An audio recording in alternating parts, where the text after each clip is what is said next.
delicioso.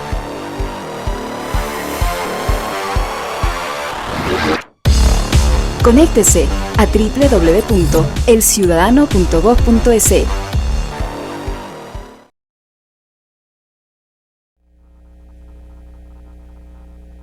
¿Qué tal, amigos televidentes? Bienvenidos, buenas noches. Estamos en esta cita de entrevista, como habíamos anunciado el día de hoy, con el primer mandatario de la República del Ecuador. Estamos hablando del economista Rafael Correa Delgado, a quien le damos la más cordial bienvenida a todos nuestros amigos televidentes de Caravana Televisión, canales aliados y también de radioemisoras que están retransmitiendo esta señal.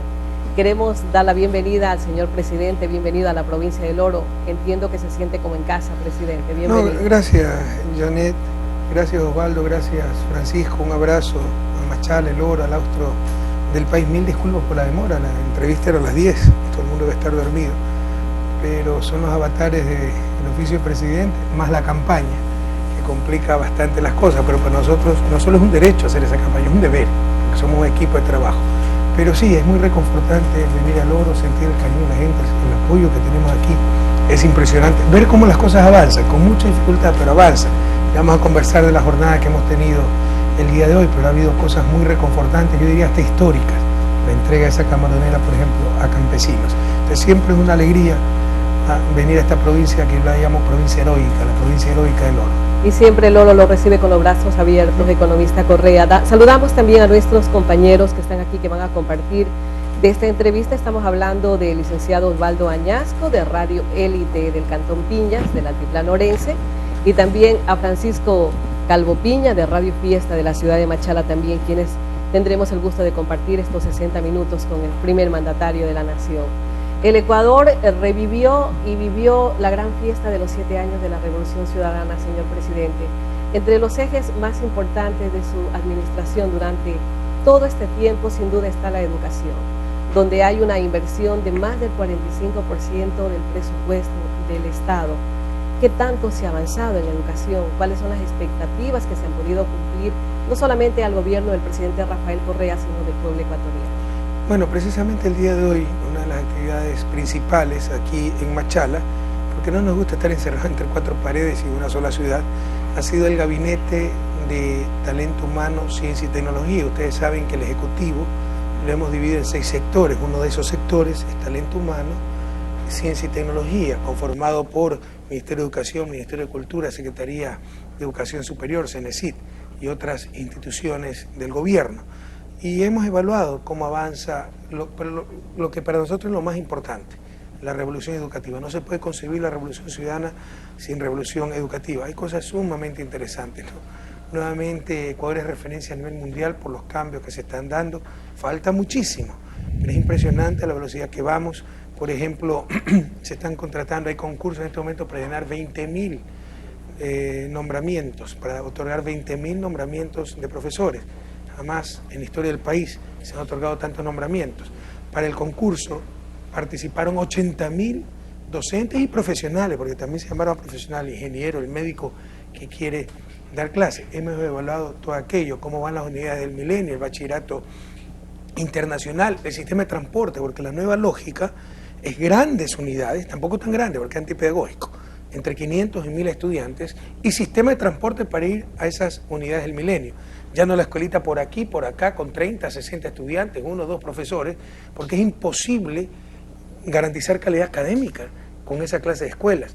Para tener toda la oferta, todos los servicios educativos, personal docente completo, eso significa profesor de inglés, de arte, de ciencias, laboratorios, internet, computación, comedor, biblioteca, se requieren unidades más grandes. Entonces todo eso revisamos, ese sistema de transporte, la distritalización, los circuitos, etc. Entonces yo le diría, la educación está teniendo una transformación histórica que ya es paradigma a nivel mundial. No sé si es 45% del Estado, pero sí es 3 veces más de lo que invirtían otros gobiernos. Y estamos sembrando y pronto empezaremos a cosechar. Pero hay una transformación histórica en la educación, es mucho lo que se ha hecho, pero como siempre decimos, es mucho más lo que falta por hacer. Presidente, repotenciar los centros educativos, tanto como colegios y escuelas, había una marcada preocupación en ciertos padres de familia, ciertos sectores, donde se hablaba de cerrar algunas escuelitas que no estaban prestando. En primer lugar, no tenían el número de estudiantes que deberían tener y los maestros incluso tenían que dar clases a 2, 3 niños por grado. Repotenciar estos centros educativos definitivamente va a ganar el niño, la niña, el adolescente, los ecuatorianos, porque estamos hablando de mejorar la malla curricular, capacitar a los maestros y mejorar infraestructura. El gobierno nacional, ¿cómo piensa fortalecer, especialmente en lo que tiene que ver en áreas suburbanas, en áreas rurales, esta repotencialización? Mire, todo cambio implica resistencia, pero los argumentos de esa resistencia, la dialéctica, tesis, antítesis, para que surja una síntesis superior a las dos anteriores, demuestra el grado de desarrollo de un país. Y cuando son cosas medio ilógicas, nos indica que todavía nos falta por madurar. Con todo respeto, defender esas escuelitas, que la demagogia le llamaba escuelitas comunitarias, es la mayor equivocación. Es uno de los mayores problemas de la educación, mayores problemas para la calidad de la educación, porque como decía hace un momento, una escuelita de 30 niños por aquí, otra de 15 por acá, otra de 60 por allá, con un profesor, 2 profesores, 3, ¿ya? En vez de tener una sola de 500 alumnos, 1000 alumnos con todos los servicios educativos, esas escuelitas no pueden garantizar nivel académico. Y ese es un modelo para el siglo XVIII, donde no había caminos, donde no había transporte, y tenía que la profesora vivir en la propia escuela y los chiquitos eran de 200 metros a la redonda. En el siglo XXI, con las carreteras de la Revolución Ciudadana, con los medios de comunicación, de transporte, etcétera, eso es un absurdo.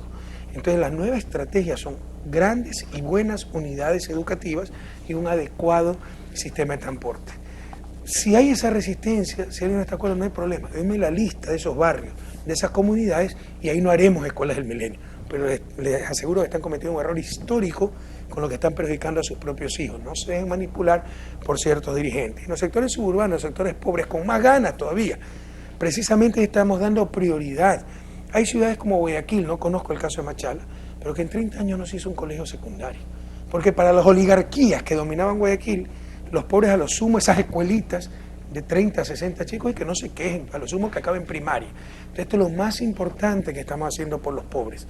Los pobres no necesitan limosna, necesitan justicia, igualdad de oportunidades. Y en un país como era antes el Ecuador, donde solo el que tenía dinero podía acceder a una educación decente, era la fórmula del desastre. Claro, desastre para la gran mayoría, una élite que nos seguía dominando.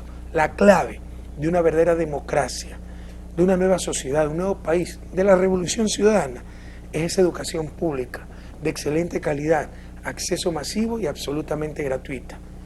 Y para que sea de excelente calidad, debemos tener estas unidades educativas más completas. No sacrifiquen por errados criterios a sus propios hijos. Insisto, el que quiera ratificarse en defender estas escuelitas, me manda la lista, y en ese barrio no hacemos escuelas del milenio, pero le aseguro que está cometiendo un error gravísimo. Otro de sus ejes fundamentales es la seguridad, y vamos a darle paso a nuestro compañero Osvaldo Añasco. Muchas gracias, en esta Yani. noche. Gracias. Señor presidente, buenas noches. Soy portador de un saludo de Piñas, la parte alta del Oro, que se siente complacido que un presidente visite continuamente estos pueblos y otros mandatarios los han tenido siempre abandonados. Evaluando estos 7 años de Revolución Ciudadana, uno de los logros ha sido reducir significativamente el índice delincuencial. Sin embargo, persiste la preocupación de familiares de desaparecidos y los múltiples casos de sicariato, particularmente en el Oro. ¿Cuál es el compromiso del gobierno para cortar de raíz estos males que lamentablemente aquejan a la sociedad? Mire, nosotros teníamos cerca de 16 homicidios por cada 100.000 habitantes. El promedio de América Latina estaba en 12. Entonces, éramos un país más violento que el promedio. Nos subió nuestro gobierno a 18. Todo el mundo nos presionaba. La derecha, la sociedad cristiana decían, es culpa del gobierno, cuando era culpa del sistema de justicia, que soltaba a todo el mundo. Y ustedes saben que las funciones del Estado son independientes. Por eso tuve que llamar a esa consulta popular. Se nos redujo la población carcelaria de cerca de 21.000 personas privadas de libertad a cerca de 11.000, prácticamente la mitad. Soltaban a todo el mundo, no había quien controle, aplicaban mal las leyes, corrupción, jueces temporales que solo van por ese juicio, entonces recibían cualquier billete o hacían las cosas irresponsablemente. Por eso tuvimos que llamar a esa consulta popular. Gracias a Dios, el pueblo ecuatoriano nos dio su confianza.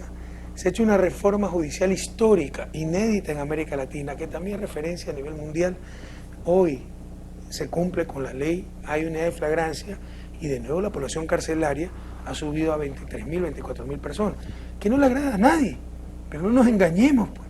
Mientras mejoramos educación, todo el mundo está de acuerdo que la delincuencia tiene que ver con problemas educativos, con problemas económicos, pero hasta no resolver eso no vamos a dejar sueltos a los delincuentes, pues, exponiendo a las personas honestas de la sociedad. Hay que tratar de rehabilitarlos, todo lo que usted quiera, pero hay que proteger a los honestos. Entonces, nos ha subido la población carcelaria y es clarísima la relación entre subida de esa población carcelaria y disminución de homicidios.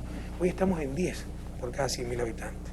Uruguay, que es de los países más seguros, pero no sé, Uruguay era así, Uruguay tiene 8 por cada 100.000, ya mismo alcanzamos el nivel de Uruguay. El más seguro es Chile, que tiene 4.6. Esperamos superar a Chile y llegar a los niveles europeos que están cerca de 3 sobre 100.000 habitantes. Entonces son incuestionables los avances en cuanto a seguridad, pero eso no implica que no va a haber un asesinato, un sicariato.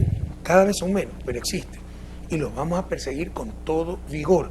Por ejemplo, ya se tipificó en el tan satanizado Código Orgánico Integral Penal. O sea, yo no sé, no sé si es creíble que un cuerpo legal de más de 1.000 artículos solo tenga cosas malas, porque de acuerdo a cierta prensa es así.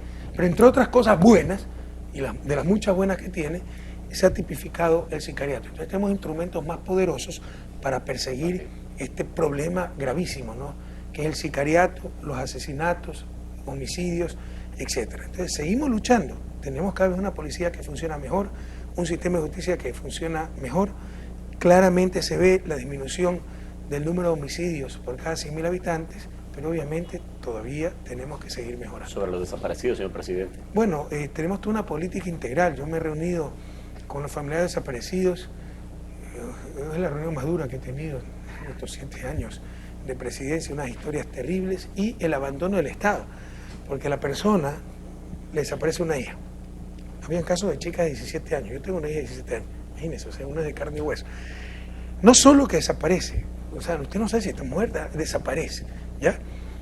Entonces, el padre, cualquier padre lo que hace es buscarla, pierde su trabajo. Necesita ayuda legal para poner denuncia. Entonces, le desaparece la hija, pierde su trabajo, incurre en costos legales, o sea, en lugar de recibir apoyo, recibe más problemas.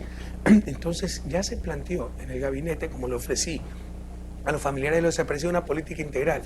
Por ejemplo, una base informática donde estén todos los cuerpos que entran a diferentes hospitales, morgues, etcétera, porque el padre de familia, mi ejemplo, al cual le desaparece una hija, tiene que ir de hospital en hospital, de morgue en morgue. No hay un sistema único informático. Ya lo estamos haciendo. Respaldo del Estado para ayuda legal. Un cuerpo especializado de la policía, con relaciones humanas, porque trataban muy mal a los familiares de los desaparecidos. Un cuerpo especializado en fiscalía, apoyo psicológico. Ya todo eso se está estructurando y le ofrecí a los familiares de los desaparecidos cada 6 meses reunirme con ellos para ver el avance de esta política. Entonces también estamos trabajando en ese sentido. En cuanto a seguridad, Francisco Calvo Piña, damos la cordial bienvenida también esta noche. Él tiene algunas inquietudes para el primer mandatario. Buenas noches, señor presidente. Un honor siempre tenerlo acá en nuestra provincia del Oro, donde usted siempre es bien tratado y bien recibido. ¿Y usted, Francisco, dónde es? ¿De qué cantón? De aquí, del cantón Machala. Es que no, acá Osvaldo es Piñas. Del cantón Piñas. Calvo Piña, Acá pero de estamos. Machala, está bien. Correcto, señor Chiste presidente. malo, es que estamos cansados. Correcto. Señor presidente, sobre el tema de seguridad, bueno, se dice mucho, usted ha topado un tema muy importante que más adelante lo vamos a abordar, como es el artículo 146 del Código Orgánico Penal, pero hay muchos otros artículos que hay que topar, como la seguridad social que viene, donde se va a sancionar a los patronos que no afilien a sus empleados. Entonces, ¿por qué enfocarse solamente en un tema en el cual supuestamente los médicos dicen solo ser ellos los afectados? Pero el gobierno lo que necesita es siempre implementar leyes en beneficio de todo el país y de toda la ciudadanía, señor presidente. Francisco, usted ha dicho algo muy importante. Las leyes no son para los médicos, no son para los maestros, es para la sociedad. Nosotros tenemos que legislar para el bien común. Y sería retroceder 7 años, ceder ante grupos de presión, por nobles que sean estos grupos, ¿no? Profesiones que todo el mundo respeta como la profesión de médico, pero nosotros vamos a ser siempre ante la razón, no ante la fuerza. Y los médicos, la dirigencia, porque no eran todos los médicos, sencillamente no tienen razón. De hecho, los médicos necesitan una dirigencia de mayor nivel, es una dirigencia bastante elemental, donde había claros opositores al gobierno como este doctor Carlos Figueroa, que está condenado a 6 meses por haberme acusado del 30S, pero con denuncia presentada en fiscalía, que yo era un criminal de lesa humanidad. El 30 de septiembre me había escapado para fingir mi rescate, preparar una serie de tonterías de un enfermo mental, ¿no? Entonces, había politiqueros, están pésimamente asesorados por abogados, abogaduchos, enemigos del gobierno. Eso lo sabemos. Entonces, se creó un problema inexistente. El artículo 146 es más que claro. Nosotros siempre vamos a ser ante la razón, pero con todo cariño los médicos nunca tuvieron la razón. Estaban pésimamente asesorados. Finalmente, según un acuerdo de que pide una aclaración a la Corte de Justicia, nosotros no seguimos en nada, no se ha cambiado una coma en la ley. Y luego de llegar a ese acuerdo, 5 días después, estaban diciendo que va a reunir firmas para una ley interpretativa. ¿Por qué no lo hicieron desde el principio? Pues en tranquilizar tanto al país, amenazar con despidos, etcétera. Entonces, ese es un problema inexistente. Pero nosotros ya dimos la vuelta a la página, hagan lo que quieran. Nosotros no vamos a cambiar la ley porque para cualquier persona que lee español el artículo 146 está extremadamente claro. A tal punto que argumentaban que se sancionaban las acciones peligrosas, innecesarias o ilegítimas. Cuando le hicimos ver, oiga, aquí no dice o ilegítimo, dice ilegítimo. Bueno, pues seguimos reclamando. ¿Qué se puede hacer ante eso? Le insisto. Ante la razón siempre vamos a hacer, ante la fuerza jamás. Ahora, con respecto a la sanción por no afiliar al IES, ¿qué más grave que robarle la seguridad social a un trabajador? Que robarle una jubilación digna. Para mí es gravísimo. Entonces yo puse que se sancione de 1 a 3 años. Propuso la Asamblea de 3 a 7 días, ¿no? Como infracción. 7 días, como contravención. Yo propuse 1 a 3 años, pero pese a que supuestamente son borregos, yo domino la Asamblea, se ratificaron en su criterio que hasta 7 días. Yo no estoy de acuerdo con eso, pero respeto el criterio de la Asamblea y constitucionalmente me toca acatar lo que ellos han decidido. Pero yo no estoy de acuerdo. Yo creo que no hay pocas cosas, hay más graves de robar que la seguridad social, la jubilación de un trabajador. Así que debíamos sancionar con mucho más rigor. Pero la Asamblea se ratificó en sancionar hasta con 7 días de prisión. Señor presidente, otra de sus fortalezas de los 7 años de la Revolución Ciudadana sin duda son la inversión social y pública. ¿Cuáles son las iniciativas gubernamentales de proyectos productivos con enfoque asociativos para lograr justamente la inclusión económica y sacar de la pobreza a ese grupo de ecuatorianos que aún no tienen posibilidades dignas de vivir? Yane, modestia aparte, en eso también somos referencia, economía popular y solidaria. De hecho, por primera vez en la historia, nuestra Constitución reconoce ese sector. Reconoce el sector público de la economía, el sector privado moderno, si cabe el término de la economía, y la economía popular y solidaria. Ya tenemos una ley que crea una superintendencia. ¿Qué permite eso, entre otras cosas? Que tenga un adecuado órgano de control las cooperativas. Antes, ¿quién controlaba las cooperativas? Era una dirección en el Ministerio de Bienestar Social, como se llamaba en ese entonces. Eso era un desastre. Y las cooperativas que manejaban de ahorro y crédito de cierto nivel eran controladas por la superintendencia de bancos, pero con lógica de banca comercial, cuando el cooperativismo tiene otra lógica, no una sociedad de capital, una sociedad de personas, ¿no? O sea, el aporte es cada participante es socio. Acá no, acá depende de cuántos dólares usted aporte, ¿no? Es en la banca moderna, y depende de eso su poder en la junta de accionistas y todo aquello. Entonces son dos lógicas diferentes. Seguimos impulsando la economía popular y solidaria.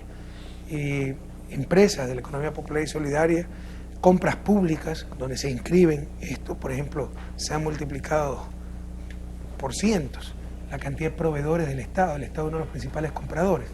Antes participaban las mismas argollas. Ahora tenemos un sistema de compras públicas, los más modernos de América Latina, en que se privilegia lo pequeño, y esa economía popular y solidaria. Entonces es una fórmula para redistribuir el ingreso, para generar empleo, etc. No siempre es posible. La economía popular y solidaria no puede proveer una turbina para una hidroeléctrica, pero donde es posible, catering, limpieza, mantenimiento, UPC, ECO 911, hospitales, etcétera.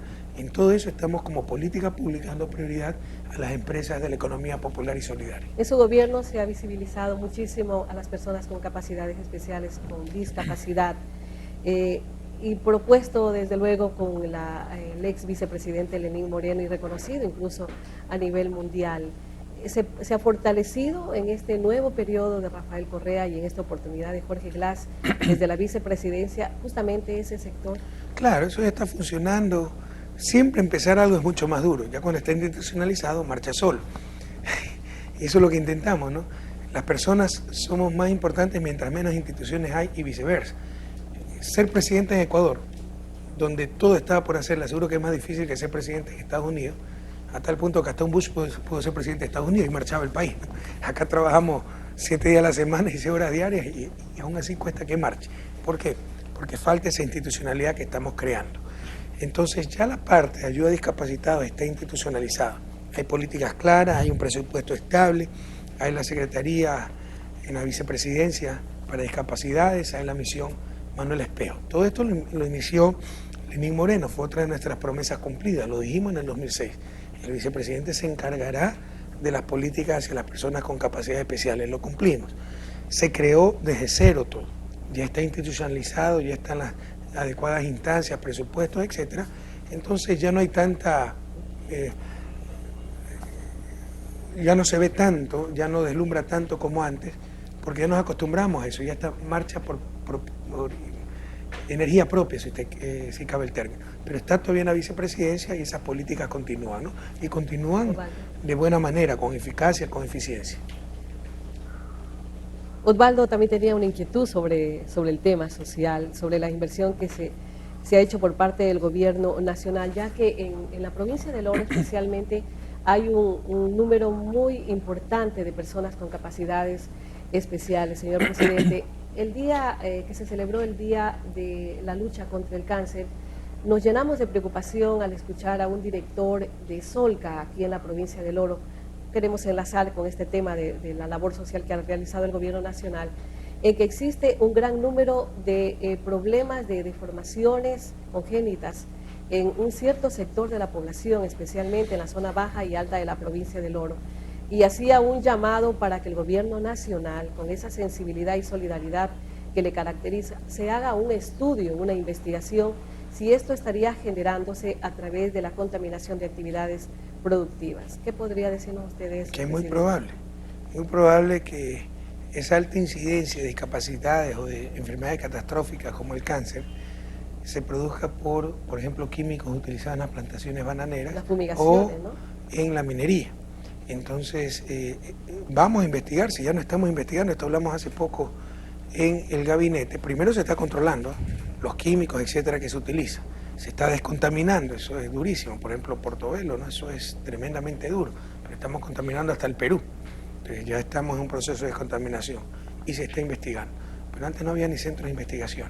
Por lo menos una esperanza, hay una luz. Bueno, se hacen investigaciones, ¿no? Para eso se necesitan equipos, etcétera, para detectar pues dónde viene esa alta incidencia. No es solo en el Oro, ¿no? Hay otros sectores muy específicos del país donde hay alta incidencia de cierta clase de discapacidades, malformaciones genéticas y enfermedades catastróficas como el cáncer, y hay toda una política del Estado para investigar esto. Pero insisto, esto también ha costado porque no teníamos los equipos, se necesitan los especialistas, genetistas, etcétera.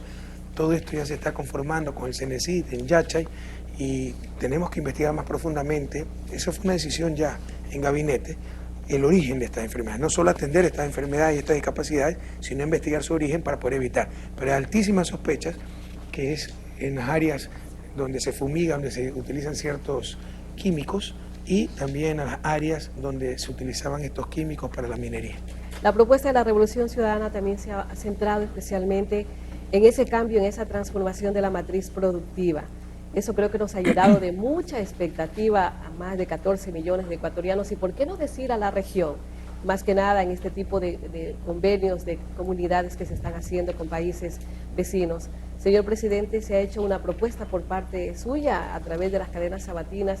Escuchamos de cambiar la harina de trigo por la harina de banano, que podría ser uno de los elementos importantes para abaratar costos, para bajar los costos de producción, tanto del sector de panaderos, para el sector bananero, y por qué no decir de alguna manera el gran número de ecuatorianos que podrían beneficiarse.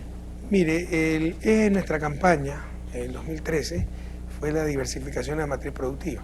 Es un concepto muy amplio, incluye sustitución de importaciones, pero va mucho más allá.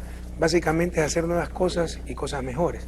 Incluye, por ejemplo, industrias básicas, petroquímica, astillero, siderúrgica, que muy probablemente estará en Puerto Bolívar, fábrica de urea si tenemos gas natural en el Golfo.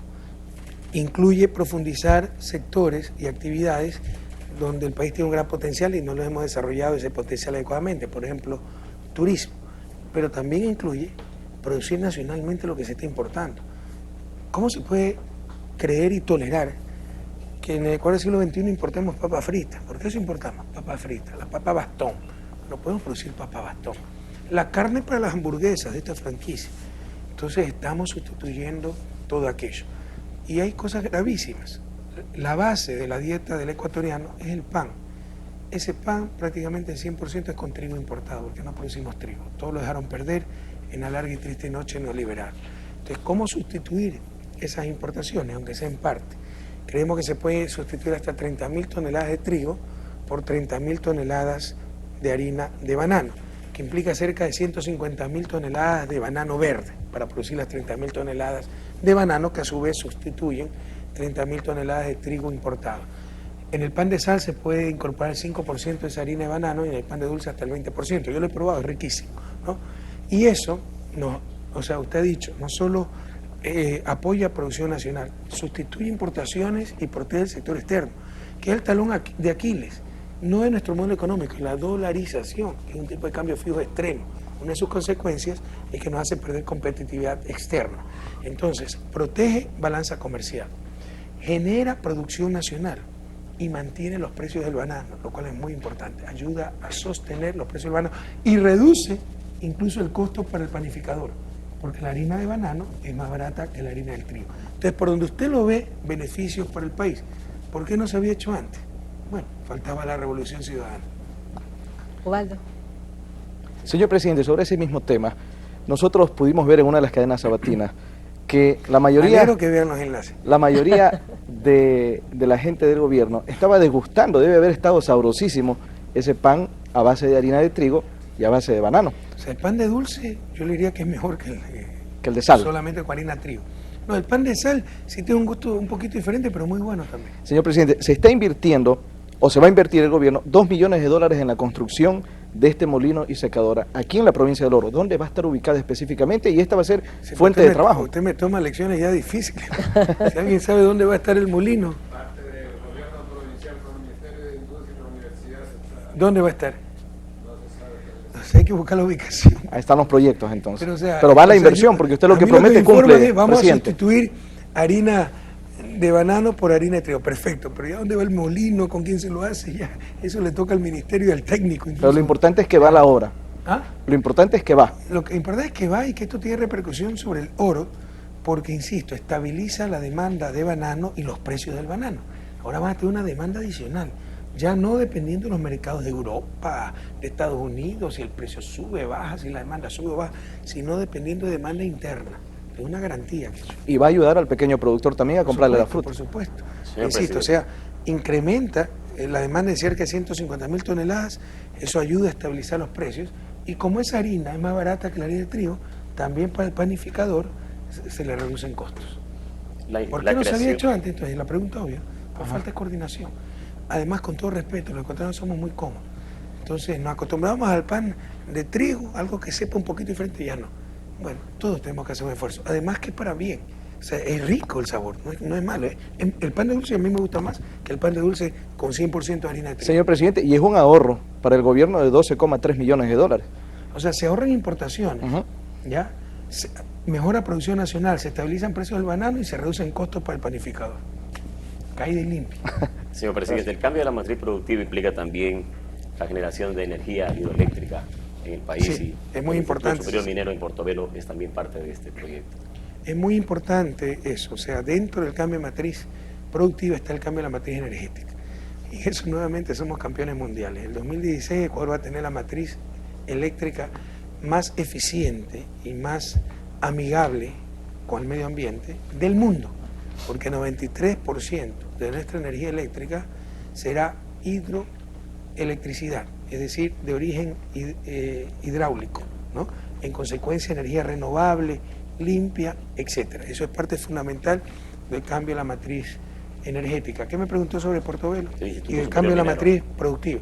Se van a hacer varios institutos, también todo eso está programado en Portobelo y el Instituto Minero, seguramente, porque aquí en El Oro hay unos 3, me parece.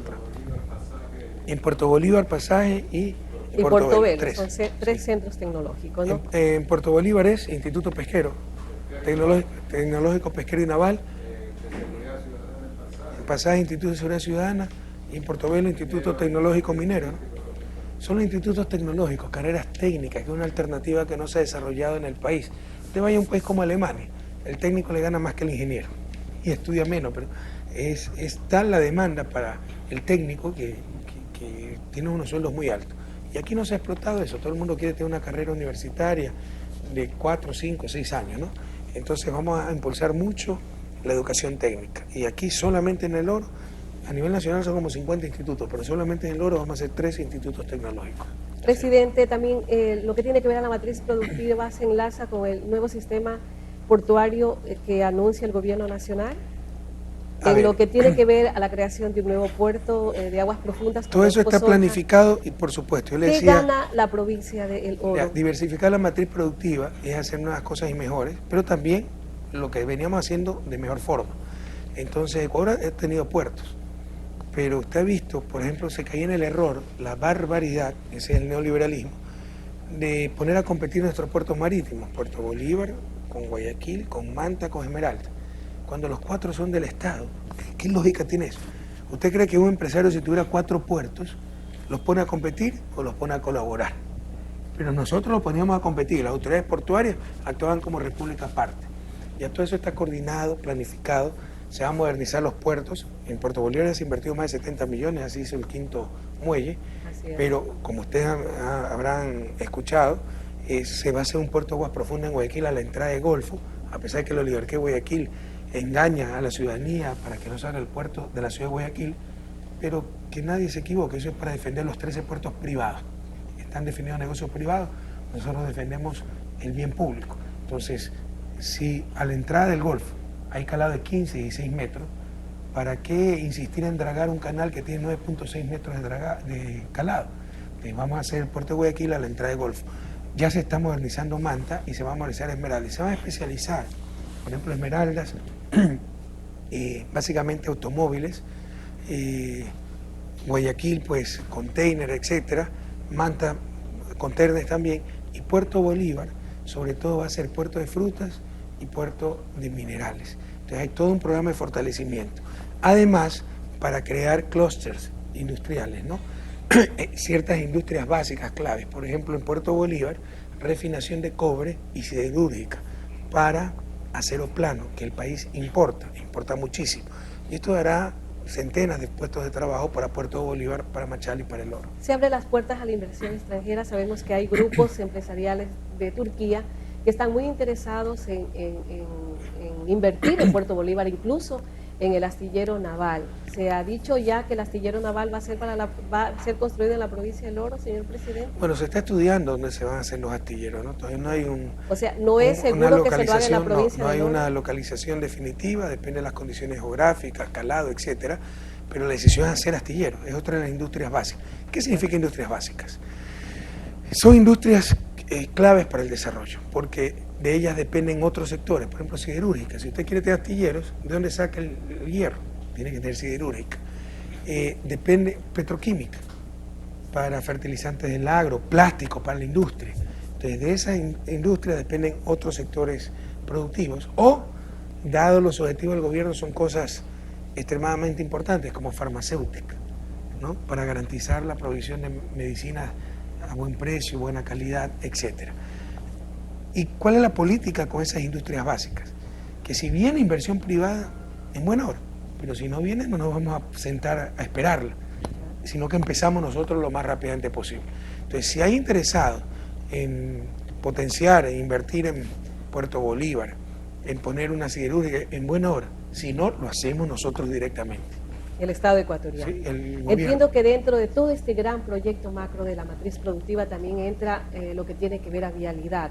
El gobierno nacional ha hecho una gran inversión en cuanto a vialidad, está a la vista de todos, obras importantísimas que se están realizando hoy en día. Sin embargo, existe una marcada preocupación, presidente. Si bien es cierto, el gobierno provincial autónomo del Oro, bajo la administración del ingeniero Montgomery Sánchez, el principal luchador de la Revolución Ciudadana aquí en la provincia del Oro, ha trabajado hasta el Río 7, que es el límite, pero del Río 7 hasta la provincia del Guayas, lo que tiene que ver con Guayaquil, es una vía que lamentablemente está descuidada y aún no se ha hecho los trabajos necesarios para hacer una vía amplia como merece la provincia del Oro y la provincia del Guayas. Eso ya está planificado. Considerado Sí, ya eso ya está planificado. De hecho, va a ser autopista Machala-Guayaquil. Están los cronogramas, los presupuestos. Seguramente no acaban los estudios Ya. y por eso no empezamos la ¿De qué construcción. depende eso entonces de los estudios? Bueno, es que presidente? todo eso hay que contratar, hay que realizar el estudio que toma meses, algunas veces años, y luego contratar la obra en sí. Hay que contratar estudios y luego contratar la obra, pero supongo que eso ya está bastante avanzado, ¿no? Está con la empresa española terminándose los estudios. Con la empresa española, ¿y cuándo? ¿No sabes cuándo van a acabar? Hasta marzo, yo creo que Pero, entonces, una vez que en marzo, si en marzo se acaban los estudios, se revisan los estudios un par de meses, abril, mayo, otros 2 meses por julio, podemos empezar los trabajos, pero no, la planificación, y todo esto está, o sea, no es lo que lo digo para que él es simpático en esta entrevista, entra en la página web del METOP y está todo el plan vial, está el plan estratégico de movilidad, y una de las superautopistas que se planifican es la Machala-Guayaquil. Para esclarecer este tema, la vialidad es otro logro sin duda emblemático del gobierno nacional, el presidente Rafael Correa. ¿Qué planes tiene para el Oro y cuál es el rol que deben cumplir los gobiernos seccionales? Bueno, señor estamos haciendo presidente? tantas carreteras que ni me acuerdo, pero yo vine en helicóptero, en avión y helicóptero, y es impresionante, pues todos los cruces, se está ampliando Santa Rosa, Machala, Machala, el Guagua, Arenillas, la avanzada, pero desde el aire es impresionante, por todos lados se ven trabajos, se han acabado los ejes binacionales. ¿Este eje cuál es? El que va hasta Huaquilla, el eje 1, entonces está espectacular. A Guayaquil el eje Ahora, 2. por supuesto, siempre hay deficiencia, o siempre hay necesidad de caminos vecinales, que ya es competencia de la prefectura, pero hay todo el apoyo. Esta es una necesidad clamorosa en todo el país y cuesta miles de millones de dólares. Entonces, todo el apoyo a los gobiernos locales para complementar esta infraestructura vial estatal con los caminos vecinales necesarios. Ovaldo. Señor presidente, el hospital regional de 70 camas para Piñas, que va a servir a toda la región sur del país. Empieza en mayo, ¿no? Pero me contaron por ahí que ya los Contreras, los sufridores de siempre están diciendo, Correa no cumplió su promesa.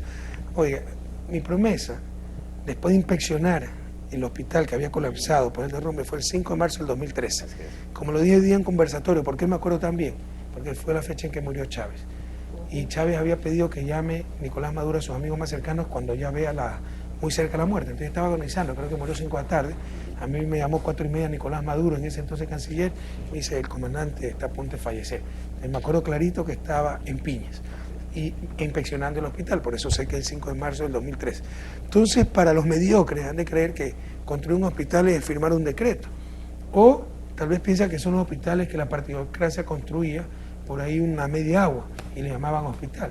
No, nosotros hacemos la cosa bien hecha y rápido, pero primero hay que conseguir el terreno, pues ya nos lo dio el municipio. Ese extraordinario alcalde de Piñas, José Cueva, un querido amigo. Solamente cuando tiene el terreno puede empezar los estudios, porque tiene que ver si el terreno es plano, tiene ondulaciones, inclinado, no inclinado, si tiene que sacar tierra, poner tierra. O sea, solo cuando tiene el terreno puede empezar los estudios. Para empezar los estudios tiene que hacer concursos, pues de acuerdo a la ley. Son compras públicas, usted no puede dar a dedo, eso es corrupción, ¿ya? A no ser que sea empresa pública, entonces, a la que contrata. Tiene que llamar a concurso. Entonces, eso toma un par de meses, hay que conseguir el terreno, llamar a concurso otro par de meses, hacer los estudios, eso toma 4 o 5 meses, en el caso de una obra como un hospital, una carretera, toma más. Y luego revisar los estudios, eso toma 1 o 2 meses más. Y luego convocar a concurso para la construcción. Ya estamos en esta última etapa. Entonces, muy probablemente en mayo ya empiece la obra, va a tener 24 meses de plazo, va a ser un hospital de 70 camas y 20 millones de dólares. Pero por ahí, si me está escuchando Piña, los sufridores siempre dicen, no hemos cumplido la promesa, ríansele a esa gente, porque no saben lo que hablan. Hemos ido rapidísimo. Pregunta a Colombia cómo los colombianos envían la rapidez con que actúa el gobierno ecuatoriano, ¿no? Marzo 5 del 2013 dijimos, hay que hacer un nuevo hospital, vamos a hacer un hospital de 70 camas. Mayo de 2014 ya vamos a empezar a construir el hospital. Busca un gobierno que lo pueda hacer antes. No existe. Será una realidad. O sea, para hemos la hecho Orquídea Los lo Ángeles. más rápidamente posible las cosas. Muchas gracias. Señor presidente, sabemos que se está haciendo mucho. Ha habido que prácticamente cambiar al país, pero una de las peticiones de nuestra gente de Machala y la provincia es el Hospital del Seguro Social también aquí en Machala, mi querido presidente. Me parece que sí está planificado el hospital para Machala. Le insisto, o sea, yo no vengo acá a quedar bonito. O sea, todos ustedes pueden verificar, hay una planificación estratégica. Por primera vez en la historia, ¿ya? Aunque esto no incluye al IES porque es autónomo, pero por primera vez en la historia tenemos microplanificación. Tenemos en cada cantón, ustedes saben que hemos dividido el país en zonas, distritos y circuitos. En cada circuito, las UPCs, los subcentros de tipo A, B, C, escuelas, etcétera, que se requieren. Entonces ustedes lo pueden ver lo que va a haber. Y esto no incluye el IES porque insisto, el IES es autónomo, pero en Machala sí sé que se va a construir el hospital IES y me parece que empieza este año la construcción Del 2014. Presidente, usted ha sido muy claro y directo en el tema de la educación superior. En el caso de la Universidad de Guayaquil, la intervención está logrando muchos resultados positivos. ¿Qué le está dando un giro en materia de calidad en el centro de estudios? Si la Universidad Técnica de Machala, porque existe preocupación en nuestro medio, sigue catalogada o sigue calificada con tan mala nota, ahora ubicada en la categoría C, ¿se podría llegar a una intervención si no se cumple con los parámetros necesarios para una recategorización? No, la intervención no obedece a eso, no a que haya salido mal evaluada. La intervención obedece a irregularidades. Ya. Y en la universidad estatal Administrativas. pasaba de todo. Nepotismo, coros ilegales, violencia, de todo. No es lo mismo. Tan ¿no? grave lo que era la pasa crisis que usted escucha intervención. Antes hubiera sido inadmisible la autonomía. Todo el mundo apoyó la intervención. Todo el mundo agradecía que el gobierno intervino.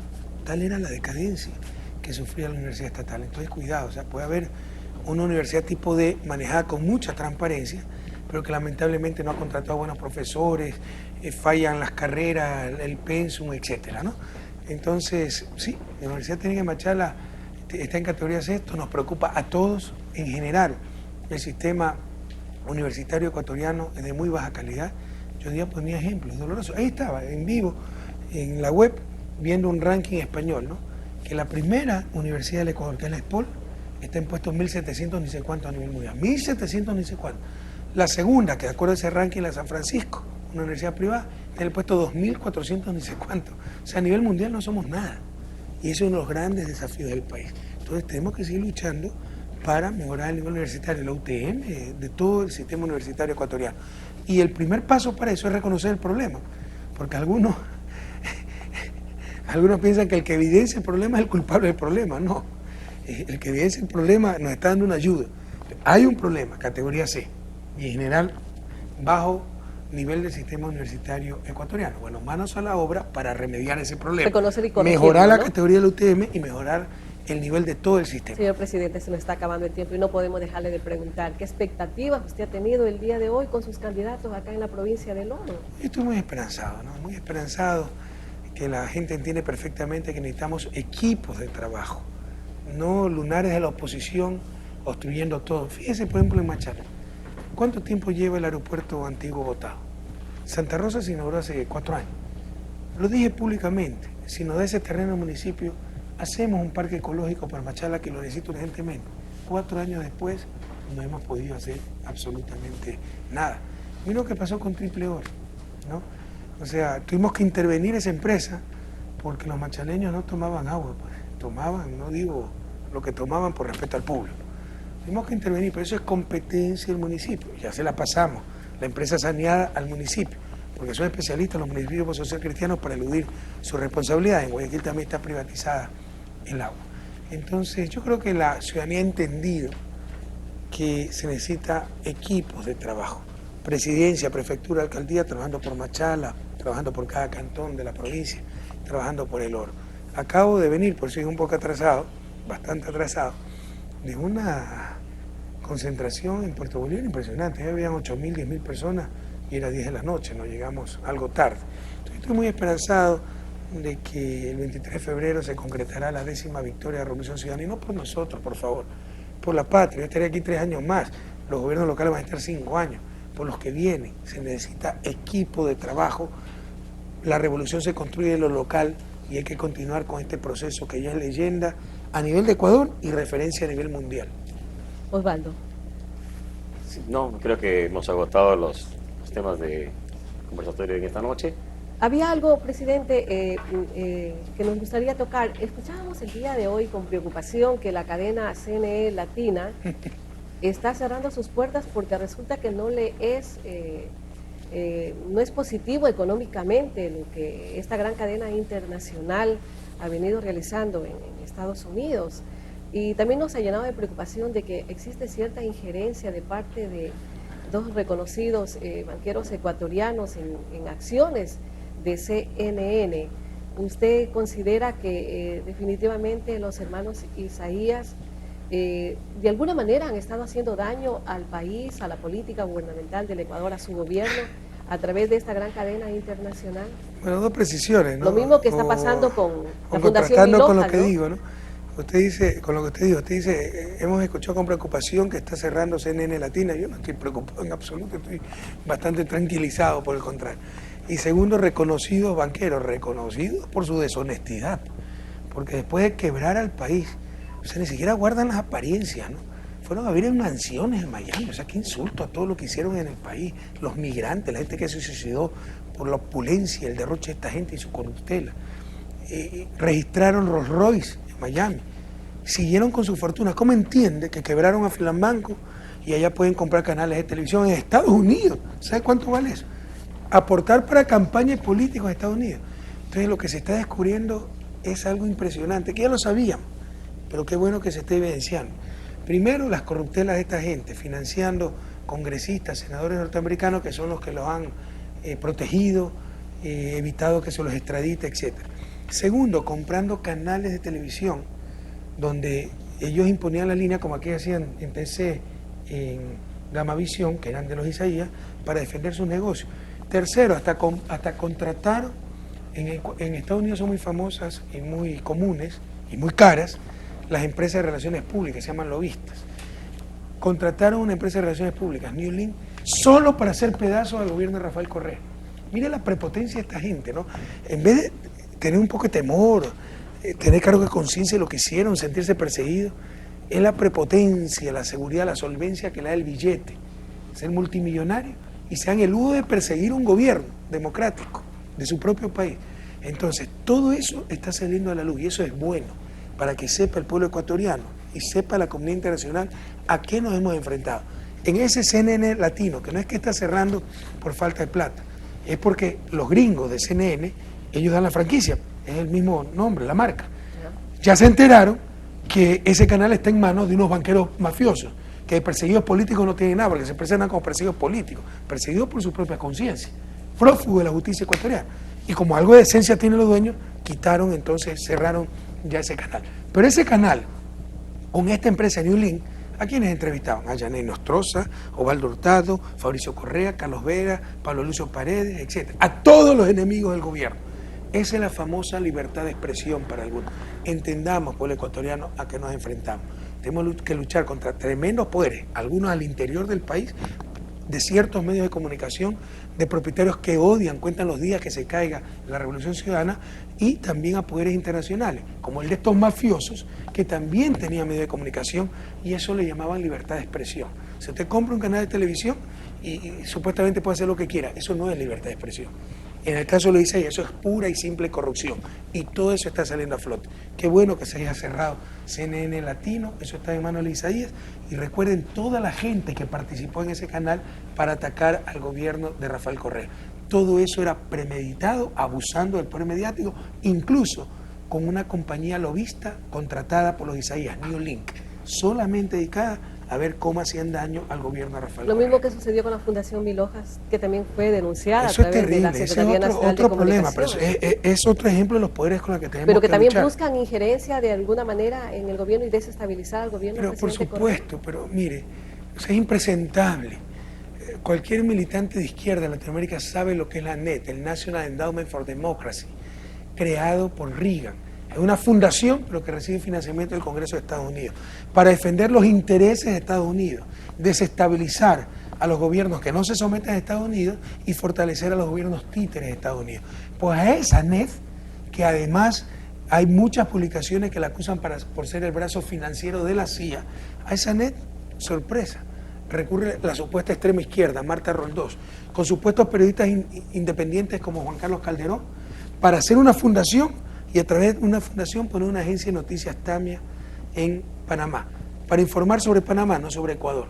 ¿Cómo se llama eso, por favor? Entonces, en eso sí tiene razón, son casos similares porque también pretenden, ya no un medio de comunicación, sino una agencia de noticias que genere información, que la van a repetir los medios de comunicación, pero esa agencia de noticias solo para hacer daño al gobierno.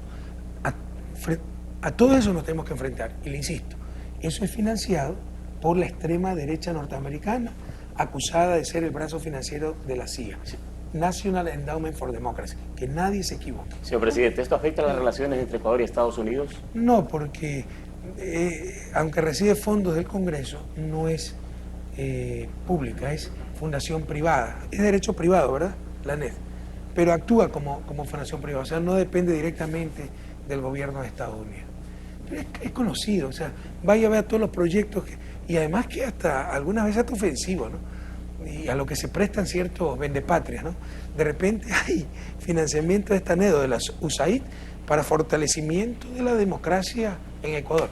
Vayan a fortalecer la democracia en su casa, pues primero vean todos los problemas que tiene internamente antes de dar clases de moral al resto. Es hasta ofensivo, pero esos son los eslogans y los títulos bonitos para financiar grupos opositores a los gobiernos democráticos de América Latina. Francisco. Sobre ese mismo tema, señor presidente, ¿por qué cree usted que Marta Roldós está tratando de crear esta agencia? Yo sé que usted lo va a decir por desestabilizar al gobierno, pero ustedes se conocieron en la época universitaria con Marta Roldós.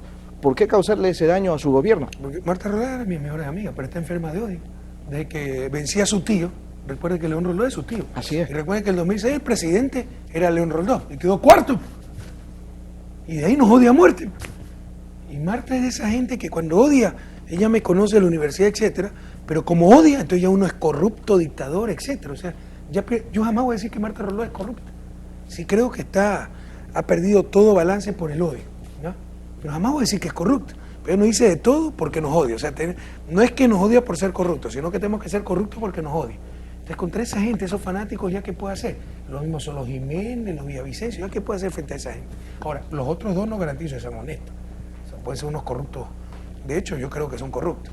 Marta Roldós no puede decir que es corrupta, pero por su odio pierde toda perspectiva. Señor presidente, ahora que usted hizo un sobrevuelo en los diferentes cantones de nuestra provincia del Oro, pudo palpar la realidad de nuestra ciudad de Machala.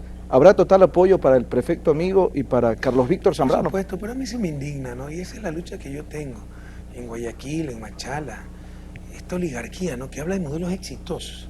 En Guayaquil el modelo es tan exitoso que a la primera lluvia se inunda todo el mundo. Y el alcalde vive en una isla privada en el cantón San Borondón. Si es tan exitoso, por lo menos que vive en la ciudad. Es un descaro total. Pero ya ni siquiera es cuestión de ser buenos o malos, es que así, ellos creen que así debe ser. O sea, el modelo exitoso es hacer una obrita por ahí para la grande mayoría. Ellos siguen su isla exclusiva con acceso restringido, con 12 o 14 megamansiones de la Gallada. Ellos sí todo, para el resto lo que sobre. Esa es su mentalidad.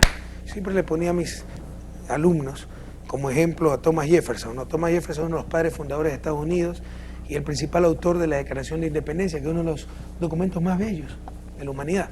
En su párrafo segundo dice: nosotros sostenemos estas verdades porque son evidentes en sí mismas, que todo hombre nació libre, con derecho a la felicidad, en igualdad de condiciones, se debe garantizar la igualdad entre los seres humanos.